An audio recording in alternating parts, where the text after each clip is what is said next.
vontade de irem. Romanos 8, para nós lermos a partir do versículo 31. Vamos começar no versículo 31.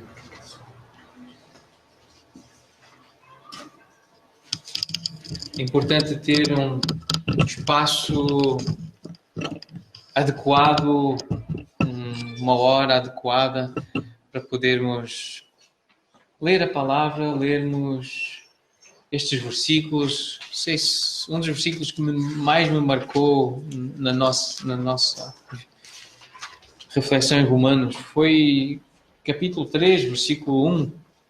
Qual a vantagem do judeu?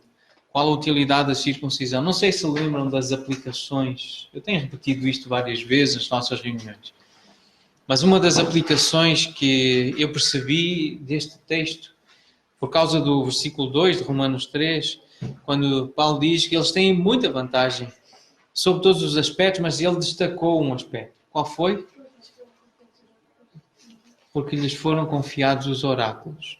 Oráculo é aquilo que sai da boca, são as palavras de Deus.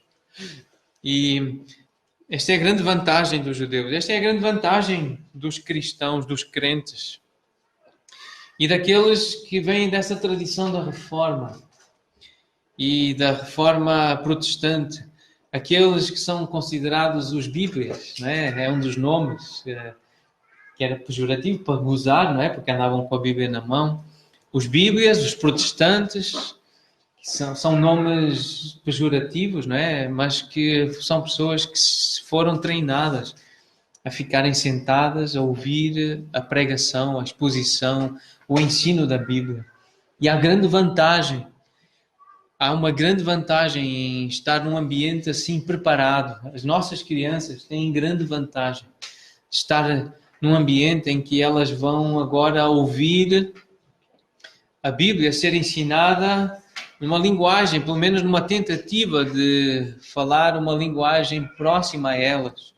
Assim como eu quero fazer um esforço de usar a linguagem que seja acessível para todos nós aqui, seja próxima o suficiente para que todos possam ouvir e que todos nós saiamos daqui realmente com este sentimento de eu fui abençoado. A palavra de Deus, ela tocou no meu coração. Eu ouvi, eu tenho esta vantagem, eu tenho esta utilidade. É útil estar sentado ou estar numa sala preparada para ler a Bíblia, pelo menos se aproveitarmos bem este momento, esta oportunidade de abrir a Bíblia, olhar com atenção para estes versículos, e deixar que o Espírito Santo fale connosco, independentemente das pessoas, independentemente do tom da voz, independentemente da projeção ou dos hinos, mas só esta experiência de ter o texto bíblico, o texto sagrado, inspirado por Deus à nossa frente, quer aqui impresso num papel, quer projetado numa tela, numa parede, mas é a palavra de Deus. Foi-nos confiada. Nós temos a palavra. Deus confiou-nos a sua palavra. Por meio de Paulo, este é o apóstolo que ele usou para falar conosco. Falar com os romanos primeiro e agora conosco. E nós estamos no capítulo 8. E vamos ler o versículo 31 até ao final do capítulo. Versículo 39. Que diremos, pois, à vista destas coisas? Se Deus é por nós, quem será contra nós? Aquele que não poupou o seu próprio filho, antes por nós todos o entregou, porventura não nos dará graciosamente com ele todas as coisas? Quem intentará acusação contra os eleitos de Deus? É Deus quem os justifica. Quem os condenará? É Cristo Jesus quem morreu, ou antes quem ressuscitou, o qual está à direita de Deus e também intercede por nós. Quem nos separará do amor de Cristo?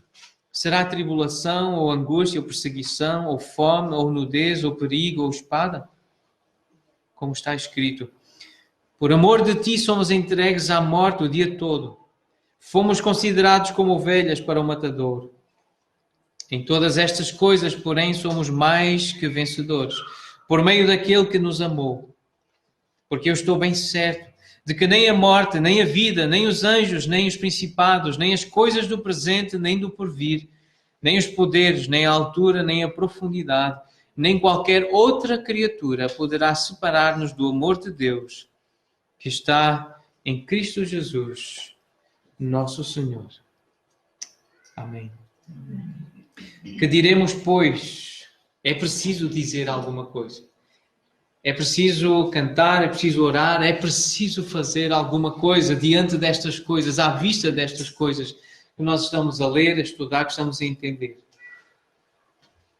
Paulo, nesta sessão, nesta parte, faz 6 perguntas retóricas. Ele faz 7, uma delas não é retórica. Eu não sei se todos sabem o que significa uma pergunta retórica. Mas é uma pergunta que é uma interrogação que não tem como objetivo obter uma resposta, mas sim estimular a reflexão, o pensamento da pessoa, do indivíduo, sobre determinado assunto. Destina-se a criar um efeito enfático, dar ênfase a alguma coisa, ressaltar alguma coisa. Não está necessariamente à espera de uma resposta da pessoa, mas faz a pergunta para fazer a pessoa pensar sobre o assunto. Então, esta é uma pergunta que Paulo está a fazer. Se Deus é por nós, quem será contra nós? Esta é uma pergunta retórica. A resposta já está evidente, a resposta já está incluída na ideia que Paulo traz por detrás desta pergunta. E a resposta é óbvia, é ninguém. Porque se Deus é Deus, se Deus é quem Ele diz ser, se Deus é o Todo-Poderoso, quem pode lutar contra Deus? Quem pode vencer Deus se Deus está a lutar por nós? Por nós quem? E quem são estes nós? Estes nós aparecem, este pronome aparece aqui várias vezes, nesta parte, no versículo 31, se Deus é por nós. No versículo 32, não nos dará, o nós aqui de novo, nos dará, mas nós quem? E nós já falamos sobre isso. A quem se refere este pronome? Este pronome, ou esta referência, é àqueles que Deus de antemão conheceu e que foram predestinados, foram chamados, foram justificados e foram glorificados, ou serão glorificados. Os versículos 28 a 30 contêm esta ideia. Quem são estas pessoas que Paulo está a referir-se como guardados e protegidos por Deus? E eu queria, então, dizer que lembrar, referir, recordar, frisar que este pronome refere-se, então, aos eleitos de Deus. Versículo 33, se olharem para o versículo 33, aparecem aí os eleitos de Deus, os escolhidos de Deus. É linguagem bíblica. Esta palavra, eleitos, sei que ela é carregada de controvérsia, ela é carregada de complexidade, ela é carregada de paradoxo, ela é paradoxal. Nós sabemos, já estudamos este assunto, sabemos, é difícil falar sobre este assunto da eleição, da predestinação, da liberdade, do livre-arbítrio, mas nós estamos a usar a linguagem bíblica. Os eleitos de Deus, está aqui no versículo 33. Versículo 34, uma referência a estas pessoas. Quem os condenará? Um pronome aqui reflexivo. Os condenará. Intercede por nós.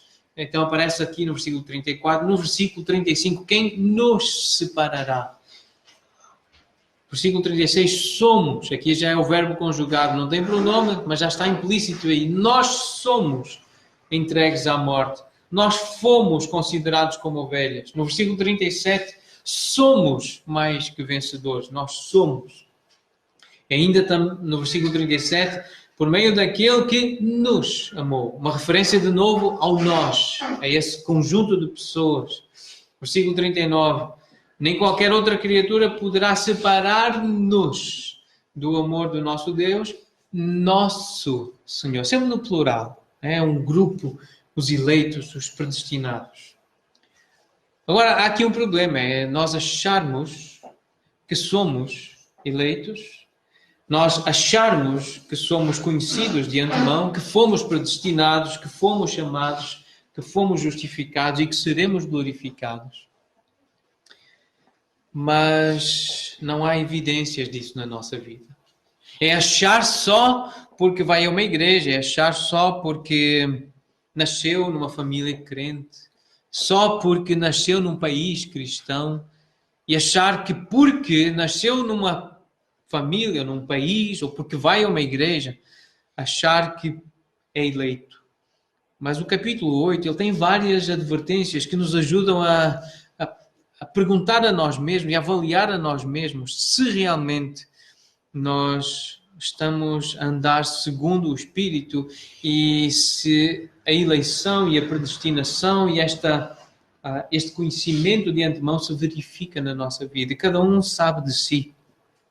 Mas o versículo 4 diz que, a fim de que se cumprisse em nós o preceito da lei, nós que não andamos segundo a carne, mas segundo o Espírito. Aqueles que andam segundo o Espírito.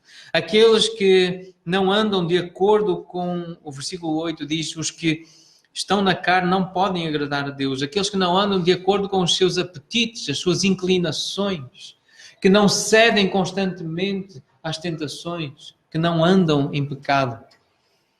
Então, nós não podemos achar que somos estes que Paulo está a descrever, simplesmente porque nascemos numa família, como os judeus achavam, porque tinham nascido judeus, eram descendentes de Abraão, só por isso achavam que já tinham todas as bênçãos e tinham a vitória garantida. Não é assim. Nós estudamos como Deus lidou com Israel, como lidou com Judá. E quantas vezes e como isso aconteceu frequentemente, o povo sofreu derrotas. O povo teve lutas, teve guerras, teve batalhas que perdeu, porque não invocaram o nome do Senhor, porque não obedeceram ao Senhor, porque não andaram com o Senhor, andaram na carne, seguiram o mundo, seguiram conselhos de demónios, de espíritos enganadores. Isso levou-os à derrota. Nós lemos, ainda há pouco tempo, essas histórias. São muitas as histórias. Mas nós lemos principalmente aquelas em que o povo nem precisou lutar e a vitória já estava garantida. O Senhor lutou por eles. A luta é do Senhor, a guerra é do Senhor. Mas não basta nascer numa família crente, não basta ser parte de uma igreja, de uma instituição, de uma associação, de uma religião formal para ser considerado eleito, para ser considerado um predestinado, um chamado, um justificado e achar que vai ser glorificado. Há evidências que nós podemos perceber na nossa vida e na vida daqueles que nos rodeiam. E quando essas evidências faltam, nós temos que realmente ficar preocupados conosco e preocuparmos-nos com os outros e orarmos por eles e orarmos por nós também. Então, eu não queria que só pelo facto de estarmos aqui nesta sala que achássemos que somos eleitos. Não é suficiente. O eleito, o predestinado, o chamado, o justificado, aquele que será glorificado, ele ama Deus. O versículo 28 diz: sabemos que todas as coisas cooperam para o bem daqueles que amam a Deus, daqueles que são chamados segundo o seu propósito. Aqueles que são eleitos, além de amarem a Deus, eles estão a ser transformados para serem cada vez mais como Jesus. O caráter de Cristo está a ser formado neles. Os verdadeiros eleitos, aqueles que foram chamados para serem de Jesus, estes que fazem parte deste grupo que Paulo diz nós, né? O nós, quem é este nós? Quem somos? São aqueles que amam Deus, porque Deus os amou primeiro, é verdade, mas que estão a ser transformados, vê-se uma transformação. Estão a andar menos segundo a carne, menos segundo o mundo e mais de acordo com a vontade de Deus, mais de acordo com os oráculos de Deus, aquilo que Deus falou, cada vez mais parecidos com Jesus. Daquilo que Jesus mandou que fôssemos seus imitadores. Ele disse exatamente assim: aprendei de mim, ou seja, imitem-me, sejam como eu. E o que é que ele disse a seguir?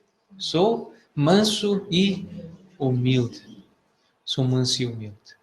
Então é nesta mansidão e nesta humildade de nos submetermos a Deus, de nos deixarmos conduzir. Um animal manso é alguém que se deixa conduzir pelo seu dono. E nós, como servos, como escravos de Cristo, mansos, temos ou somos pessoas, devemos ser pessoas que se deixam conduzir pelo Senhor. Então eu queria deixar bem claro que não basta estar num espaço como este. Não basta ser parte de uma religião ou de um país cristão para achar que faz parte deste grupo que Paulo está a descrever aqui. Este grupo refere-se àqueles, este nós, este pronome nosso, nós, a nós, para nós, refere-se àqueles que Deus de antemão conheceu, que foram predestinados, chamados, justificados e que serão glorificados. E que estão a andar no Espírito, a ouvir o Espírito. Outra pergunta, esta é mais uma pergunta retórica, ou seja, não precisa resposta, já está implícita a resposta. Quem intentará a acusação contra os eleitos de Deus? Quem vai tentar acusar os eleitos de Deus para os condenar? Quem é que vai fazer essa tentativa? A resposta, ela fica evidente. Se é um eleito de Deus, se é um escolhido de Deus, é inútil ninguém vai fazer isso. Só que existem pessoas que não conhecem o Deus que justifica os seus eleitos. Porque é Deus quem os justifica. Se Deus os justifica, quem é que vai? Ele que é o Supremo Juiz, o Supremo Tribunal de Justiça. O que adianta se Ele já os declarou justos por meio do que Jesus fez na cruz, imputou-lhes a justiça de Cristo, disse, por causa do sacrifício de Cristo e porque eles acreditam em Jesus, então eles são declarados justos. Esta é a mensagem do Evangelho. Quem confia em Cristo, quem coloca a sua confiança em Cristo, recebe o perdão dos seus pecados e a justificação e é declarado filho de Deus por meio da fé em Cristo. Mas há pessoas que não conhecem o Deus que justifica os seus eleitos. E também existem aqueles que conhecem este Deus, ou já ouviram falar de Deus, mas que se rebelam contra Ele. E esta poderá ser uma resposta a esta pergunta. Quem é que vai tentar acusar os eleitos de Deus? Aqueles que não conhecem o Deus que justifica os seus eleitos, ou aqueles que se rebelam contra Ele? E há pessoas assim. Uma das pessoas é Satanás, e ele é um acusador. Nós lemos isso em Apocalipse, no capítulo 12, versículo 10. Este é o versículo que descreve este aspecto, este lado do caráter de Satanás, do diabo. Que é, nas palavras de Jesus e na descrição bíblica, é uma pessoa real. Uma pessoa anjo, uma pessoa no sentido de ter personalidade. É um ser celestial, mas considerado uma pessoa. E o texto diz assim, Apocalipse, capítulo 12, versículo 10. Ouvi grande voz do céu proclamando, agora veio a salvação, o poder, o reino do nosso Deus e a autoridade do seu Cristo, pois foi expulso o acusador de nossos irmãos, o mesmo que os acusa de dia e de noite diante do nosso Deus. Então esta é a função de Satanás. Por quê? Porque ele não conhece o Deus que justifica os seus eleitos? Não por isso, mas porque ele se rebelou contra este Deus. Ele é rebelde, ele não quer se submeter a Deus. Mas Jesus desarmou-o na cruz. E este texto em Romanos 8, o versículo 33, lembrar que Deus justifica os seus eleitos, lembra-nos da obra de Cristo. Lembra-nos que foi ali na cruz que ele combateu e derrotou os esquemas de Satanás para nos acusar e para nos condenar. Porque o texto é tão claro e as evidências, nós já lemos Romanos 1 com atenção. E as evidências de que Deus existe e que Deus é o Deus Todo-Poderoso são tão claras. Claramente se reconhecem os seus atributos, a criação, o Deus Criador. Para criar uma terra como esta que nós conhecemos, é preciso muito poder.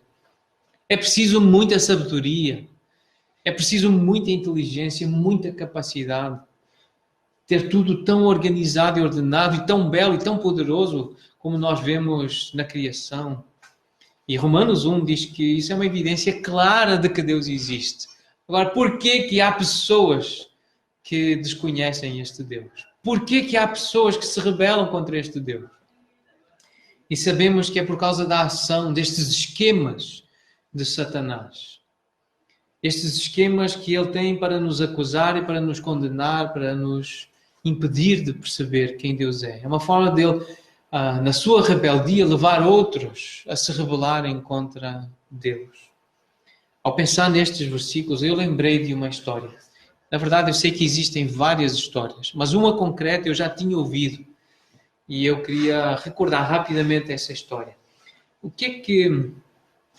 Então, o que é que estas imagens... Eu não sei se alguém já esteve num lugar destes, mas o que é que estas imagens vos lembram? O que é que isto representa? São lugares reais na Terra. Mas o que são? Alguém sabe o nome destes lugares? Prisão. Bunker ou bunker. Já ouviram este nome, bunker ou bunker? É uma coisa feita debaixo da terra. São fortalezas, lugares muito seguros, são esconderijos.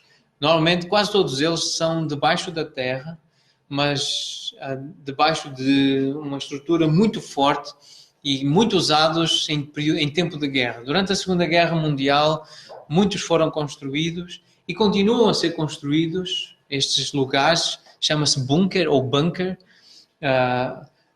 lugares de proteção em que as pessoas se escondem e vão viver para lá, nesses lugares.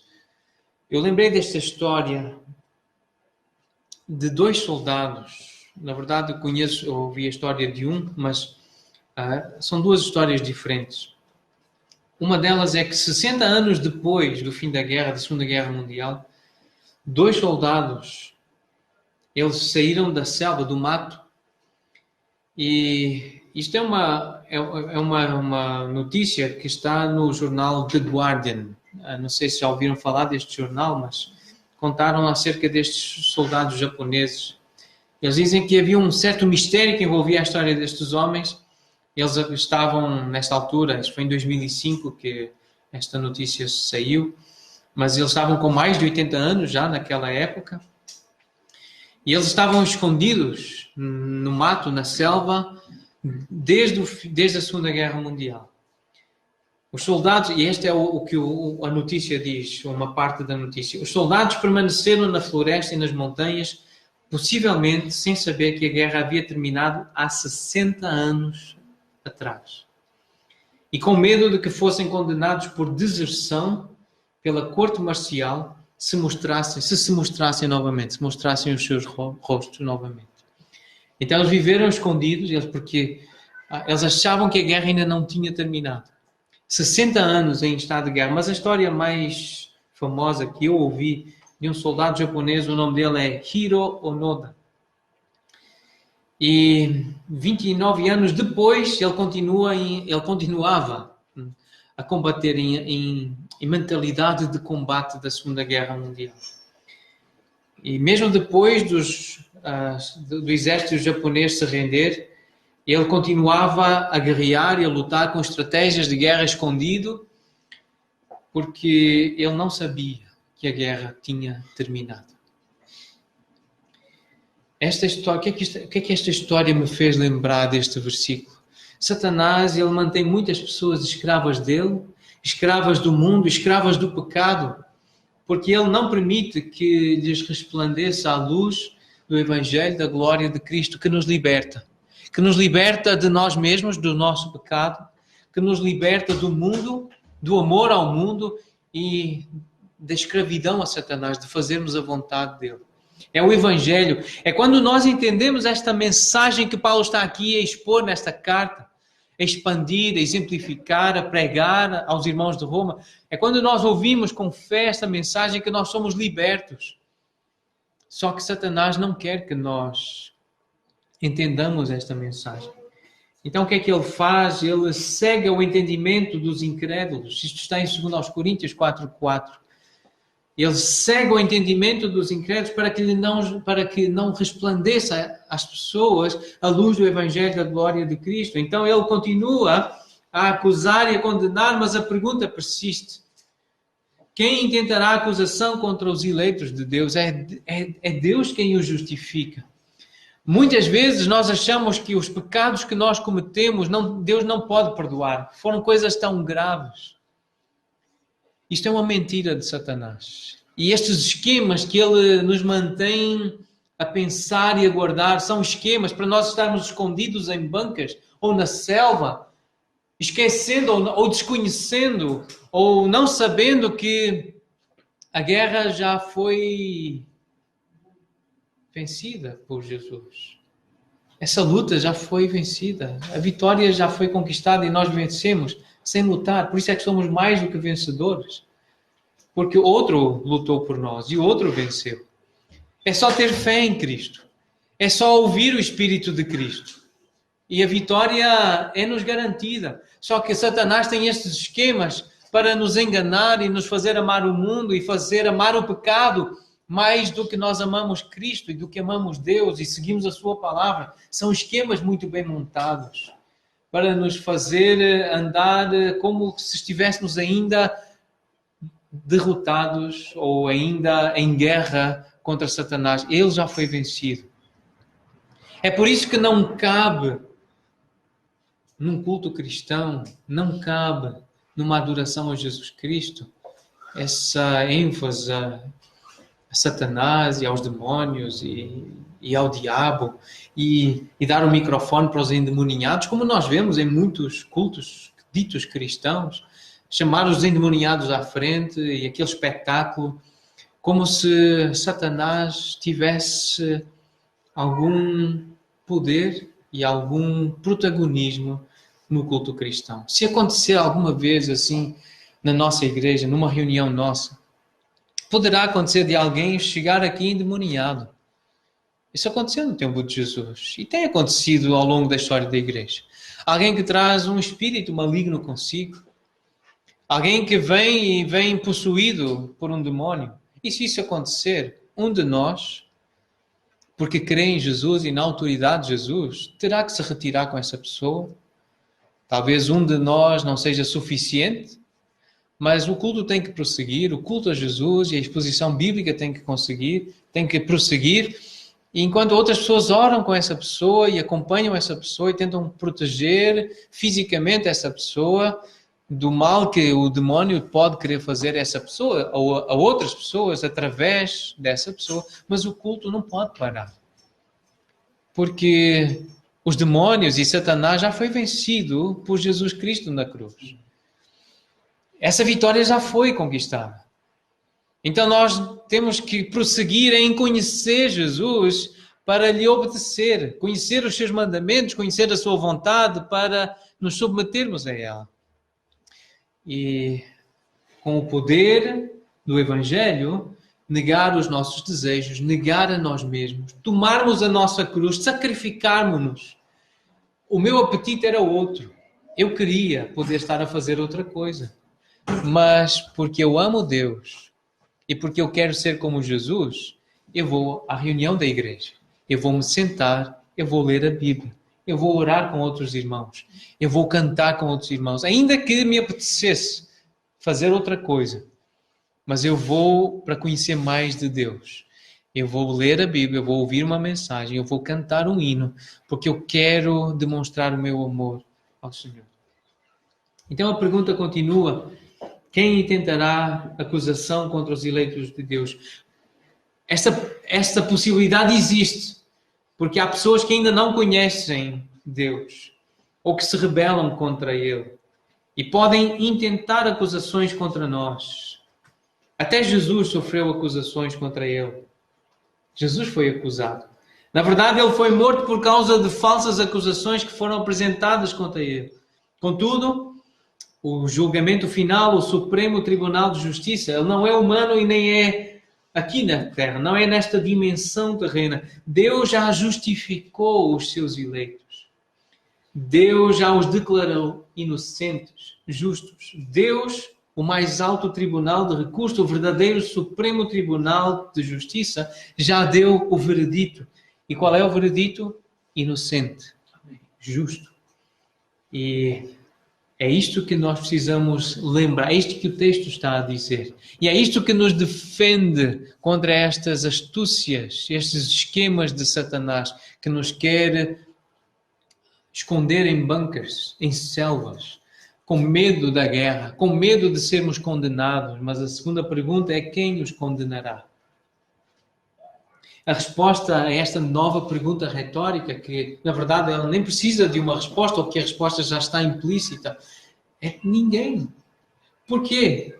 Porque é Cristo Jesus quem morreu, ou antes quem ressuscitou, o qual está à direita de Deus e também intercede por nós. Porque 4 razões que Paulo dá aqui. Cristo morreu por nós, Cristo ressuscitou, Ele está à direita de Deus e Ele intercede por nós. Ele é soberano, Ele está numa posição de governo sobre todas as nações, sobre todas as pessoas, sobre todas as circunstâncias. E Ele está a interceder por nós. Então, 4 razões que estão aqui bem claras. E vamos ler outros textos que nos lembram destas razões. Não há condenação. Logo no início do capítulo, Romanos 8, versículos de 1 a 4. Portanto, agora nenhuma condenação há para os que estão em Cristo Jesus. Quem nos condenará? Não há possibilidade de nos condenar, porque estamos em Cristo, andamos em Cristo, temos comunhão com Cristo, temos fé em Cristo, nós confiamos nele e só nele, para a nossa salvação, para o perdão dos nossos pecados, para a condução da nossa alma até a presença eterna de Deus. Os que estão em Cristo, os que... E aqui eu resgatei esta frase que não está na maioria das traduções em português, mas está na Almeida Corrigida Fiel, no versículo 1. Acredito que a Bíblia que a irmã Damiana comprou tem esta frase, porque essa é uma boa tradução. Começa assim: portanto, agora nenhuma condenação há para os que estão em Cristo Jesus. Como é que diz, irmã Damiana, a seguir? Não anda segundo a carne, mas segundo o Espírito. Quem são os eleitos? Quem são os predestinados? Quem são os justificados e que serão glorificados? Os que não andam segundo a carne, mas segundo o Espírito. Esses são os eleitos. Esses são os escolhidos. Esses são os conhecidos de antemão. Não andam segundo a carne. Não andam segundo o curso deste mundo e os seus apetites e as suas inclinações, embora todos nós.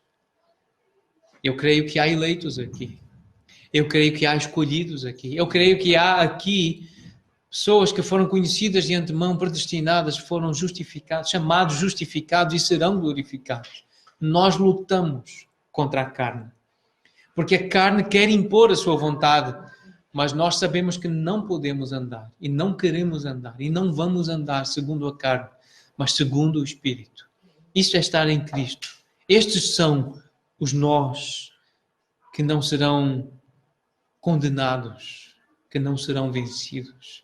É este grupo. Versículo 2. Porque a lei do Espírito da vida em Cristo Jesus te livrou da lei do pecado e da morte. Porquanto o que for impossível à lei no que estava enferma pela carne, porque nós sabemos que a carne é fraca, é doente. Nós temos um corpo que fica fraco, fica triste, fica muito deprimido, fica sem energia. Luta com o pecado, luta com a gula, luta com a falta de descanso, luta com a inveja, com a cobiça. Fica enfermo. O corpo, a carne é enferma, é doente. Mas Deus condenou na carne o pecado. Como? Enviando o seu próprio Filho em semelhança de carne pecaminosa. Fez-se homem. E ali condenou Deus na carne o pecado, a fim de que o preceito da lei se cumprisse em nós, que não andamos segundo a carne, mas segundo o Espírito. Quem são estes nós, então? O nós aqui somos aqueles que andam segundo o Espírito e não segundo a carne. A nossa culpa foi paga, foi suportada por Jesus. A obra salvadora de Deus na cruz foi confirmada, justificada, foi confirmada. Ou seja, foi bem sucedida pela ressurreição. Porque Jesus não ficou morto.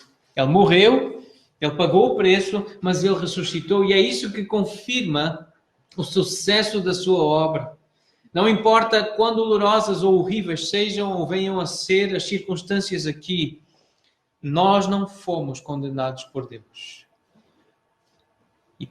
Mas isto significa que nós podemos passar por situações dolorosas e horríveis. Romanos 8 fala dessa possibilidade.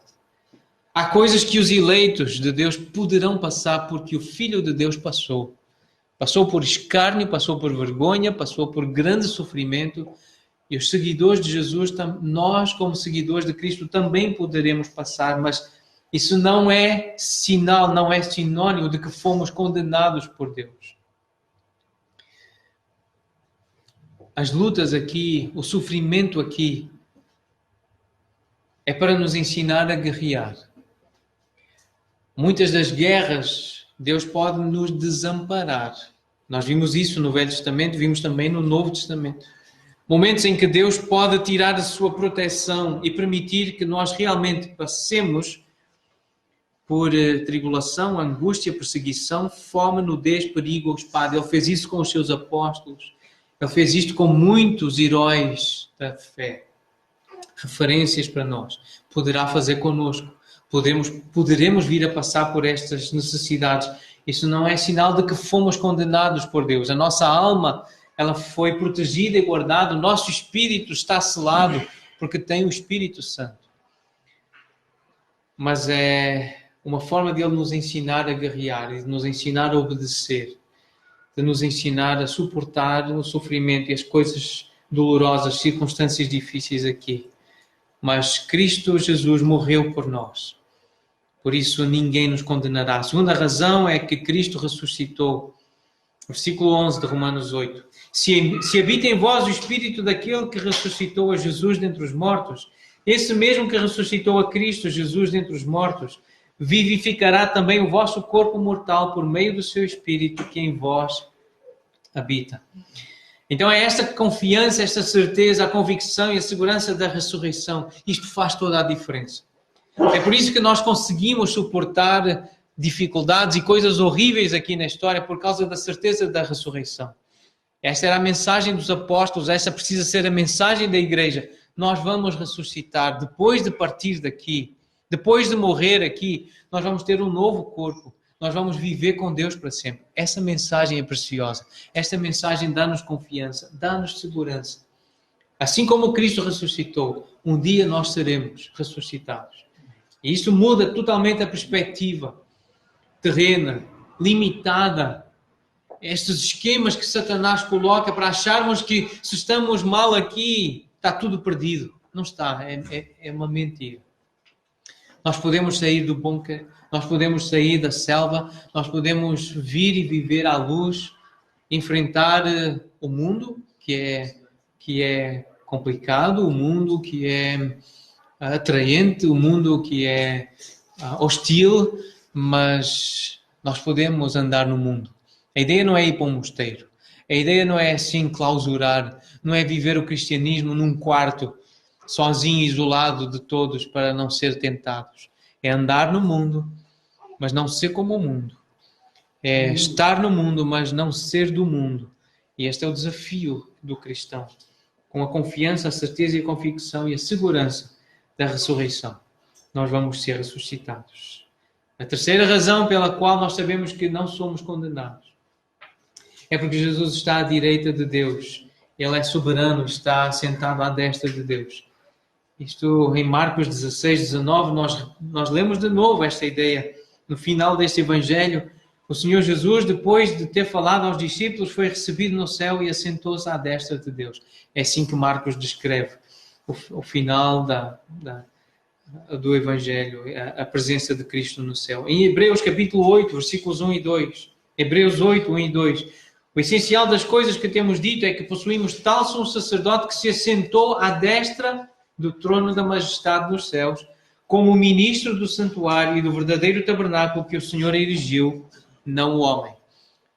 Mais um texto a descrever Jesus sentado à destra do Pai. E também mais um, 1 de Pedro 3, 22. O qual, Jesus Cristo, depois de ir para o céu, está à destra de Deus, ficando-lhe subordinados anjos, potestades, e poderes, inclusive o de Satanás. O poder de Satanás está debaixo da autoridade de Cristo. Está debaixo do poder de Cristo. Está subordinado a Cristo. Satanás faz aquilo que Jesus permite que ele faça. Ou que Deus quer que ele faça. Está subordinado a Jesus. Então nós precisamos lembrar disto para sairmos dos bunkers. Para escaparmos destes esquemas que Satanás montou para nos manter prisioneiros, achando que a guerra não acabou, achando que a guerra entre Cristo e a morte não acabou. É claro que a nossa continua. A nossa aqui na história, enquanto estamos com este corpo, nós temos 3 inimigos que estão vivos. A nossa natureza, o mundo e o diabo. Mas Cristo já os venceu.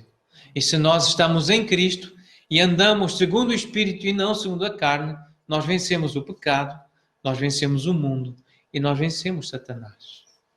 Estando em Cristo. Porque Ele já venceu. E este é o caminho. Então, se Deus honrou tanto assim Jesus, sentando à destra, à sua direita, uma posição de honra, Ele deu ao seu Filho, ressuscitando e sentando à sua direita. Ele honrará a obra que Ele fez na cruz por nós. Nos absolver, declarar-nos inocentes, justos na sua presença. A quarta razão, porque não somos condenados, Cristo está a interceder por nós agora. Isto é dito também no Velho Testamento, nesta profecia tão específica acerca de Cristo. Isaías 53, o capítulo termina assim, mas está aqui o versículo 12, mas o versículo 11 começa: Ele verá o fruto do penoso trabalho, falando do servo, o servo do Senhor, o servo sofredor, profetizado 700 anos antes de vir à terra. Jesus estava descrito claramente em Isaías, nesta parte de Isaías. O seu trabalho, ele verá o fruto do seu trabalho e ficará satisfeito. O meu servo, o justo, com o seu conhecimento justificará muitos, porque as iniquidades deles levará sobre si. Versículo 12 agora. Por isso, eu lhe darei muitos com a sua parte, e com os poderosos repartirá ele o despojo, porquanto derramou a sua alma na morte. Foi contado com os transgressores. Contudo, levou sobre si o pecado de muitos e pelos transgressores intercedeu, orou, suplicou, rogou. Mais um texto que está no Novo Testamento, mas tem muita ligação ao Velho Testamento. Hebreus capítulo 7, esta linguagem sacerdotal, Jesus como sumo sacerdote. Por isso também pode salvar totalmente os que por ele se chegam a Deus, vivendo sempre ele, o nosso sumo sacerdote, Jesus, vivendo sempre para interceder por eles. E ele intercedeu pelos apóstolos, pelos discípulos, mas intercedeu por nós também em João 17, versículo 9. João 17, 9. É por eles que eu rogo. Não rogo pelo mundo, mas por aqueles que me deste, porque são teus. Não peço que os tires do mundo, e sim que os guardes do mal. Agora, versículo 16. Eles não são do mundo, como também eu não sou. Santifica-os na verdade. Ou seja, o que é isto de santificar na verdade? Transforma-os, conforma-os à minha imagem, para serem como eu sou. Um eleito que está a ser santificado, um filho de Deus que está a ser santificado, é alguém que está a ser transformado à imagem de Jesus, está a ser cada vez mais parecido com Jesus. Conforma-os à minha imagem, ou seja, santifica-os na verdade. A tua palavra é a verdade. Esta ideia de conformar à imagem é o versículo 29 de Romanos 8. Para serem conformes à imagem do Filho. Isto é ser santificado, é ser separado para Deus, é ser separado do mundo, do pecado e das coisas deste mundo e de Satanás, para ser cada vez mais como o Filho. Jesus orou para que a fé de Pedro não desfalecesse, e ela realmente não desfaleceu por completo, ainda que se tenha enfraquecido por um tempo. A fé de Pedro ficou abalada, enfraquecida, mas Jesus disse a Simão, outro nome para Pedro, eis que Satanás vos reclamou para vos peneirar como trigo. Eu, porém, roguei por ti. Eu orei, eu supliquei por ti. Para que a tua fé não desfaleça, tu, pois, quando, e não é se te converteres, quando te converteres, fortalece os teus irmãos. Os eleitos, eles vão se converter. Não é se converterem, é uma confiança que Jesus tem. Quando Ele roga, quando Ele intercede pelos seus, Ele sabe que um dia eles vão se converter. Por isso é quando te converteres. E este quando dá uma ideia de confiança de que vai acontecer a conversão. Esta mudança na mente para amar Deus, para amar o povo de Deus, para obedecer a Deus. Isto vai acontecer nos eleitos. Eles vão andar segundo o Espírito e deixar de andar segundo a carne. Isto é algo certo. Então é quando e não se. Jesus sabia que Pedro iria negá-lo, mas ele não orou para que isso não acontecesse. A tentação, a negação e a negação de Pedro. Ele orou para que Pedro, quando se convertesse, fortalecesse, isto é, confirmasse os seus irmãos. Edificasse, trabalhasse com os seus irmãos. É isto que Deus espera dos seus eleitos aqui também. Se há eleitos aqui e se andam segundo a carne, que se arrependam, que mudem a sua mente e que passem a andar segundo o Espírito, a servir os irmãos, a servir o corpo de Cristo, a viver para os outros, a viver para Deus e para as pessoas. É isso que Deus quer. É esse tipo de conversão. Portanto, quem os condenará? A resposta é óbvia, ninguém.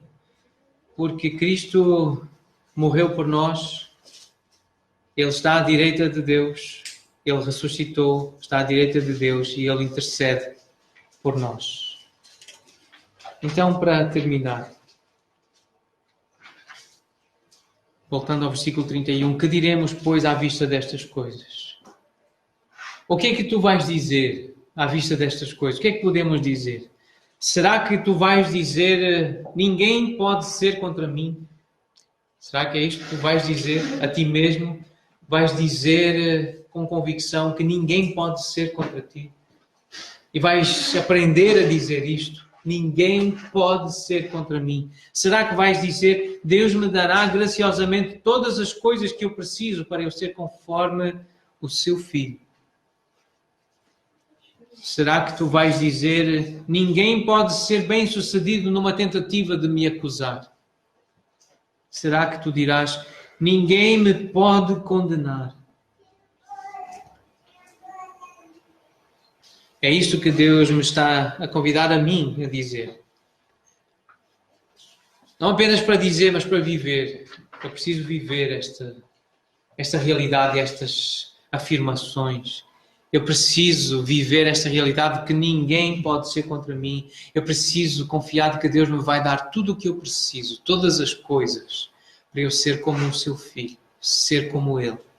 Eu preciso viver esta convicção, esta segurança, esta confiança de que ninguém pode ser bem-sucedido numa acusação, trazendo o meu passado, trazendo coisas do meu interior, do meu íntimo e trazendo-me acusações.